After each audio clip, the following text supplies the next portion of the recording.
2025 онд The Mongols Bag олон улсын томоохон S-tier тэмцээнүүдэд амжигттай оролцож, нийт 1,27,187 доллар буюу Монгол мөнгөөр ойролцоогоор 3 тэрбум 695 сая төгрөгийн шагнад хүрсэн байна. Тус багийн 2025 оны S-tier тэмцээнүүдийн үр дүнг дараах байдлаар танилцуулж байна. eSports World Cup 1-р байр, шагнал $500,000.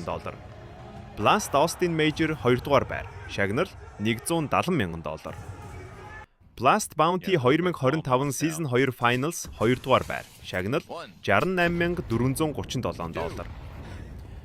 IEM Katowice 3-аас 4-р байр, шагнал $80,000. PGL Cluj Napoca 5-аас 8-р байр, шагнал $62,500. ESL Pro League S21 3-аас 4-р байр, шагнал $25,000. EAM Melbourne 3-аас 4-р байр, шагнал $25,000. PGL Astana 5-аас 8-р байр, шагнал $31,250. EAM Dallas 3-аас 4-р байр, шагнал $25,000. EAM Cologne 5-аас 6-р байр, шагнал $40,000.